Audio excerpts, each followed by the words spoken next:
وما ارسلناک الا رحمة للعالمین. ای محمد، ما تو رو مبعوث نکردیم مگر این که مایه رحمتی باشی برای جهانیان. سعی کردیم در این برنامه ها فضای طبیعت، زیبایی های خلقت رو با زیبایی های اسلام، با اخلاق بالا و والای رسول الله صلی الله علیه وسلم تقدیم شما بینندگان کنیم و یقین داریم در فضای طبیعت زیبا و بیان زیبایی اسلام و اخلاق والای رسول الله صلی الله علیه وسلم هر انسانی شیفته اخلاق والای رسول الله صلی الله علیه وسلم میشه. قرآن برای این قضیه سرمایه گذاری کرد و رسول الله صلی الله علیه وسلم را ستود.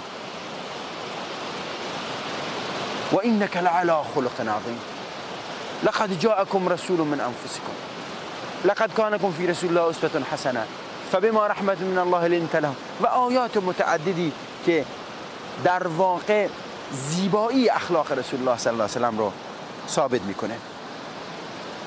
رسول الله صلی الله علیه وسلم در همه عرصه های حیات و در تمامی شؤون حیات یک انسان کاملا نمونه بود. پذیرایی از مهمان و مهمان نوازی رسول الله صلی الله علیه وسلم یکی از بارزترین و یا یکی از اخلاق و رفتار زیبای رسول الله صلی الله علیه وسلم است. روزی از روزها شخصی نزد رسول الله صلی الله علیه وسلم آمد و عرض کرد ای رسول الله، من به مشقت افتادم، گرسنه هستم، غذایی هم نیست. رسول الله صلی الله علیه وسلم نزد همسرانش فرستاد،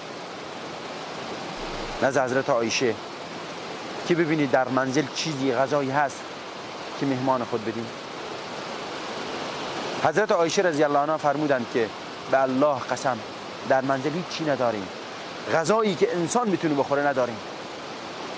ببینید پیامبر الله بود، فرمانده و رهبر بود، بیت المال در زیر دستش بود، اما منزلش را ببینید. در منزل قرصنانی پیدا نمیشه که حتی به مهمان خود بدن یا حتی خود بخورن. البته اونها مهمان را بر خود اولویت میدادند. دنباله حادثه را بشنوید. میگه رسول الله صلی الله علیه وسلم فرستاد چه کسی است از این مهمان من پذیرایی کنه. شخصی از انصار عرض کرده ای رسول الله، مهمان منه، تا منزل من بیا.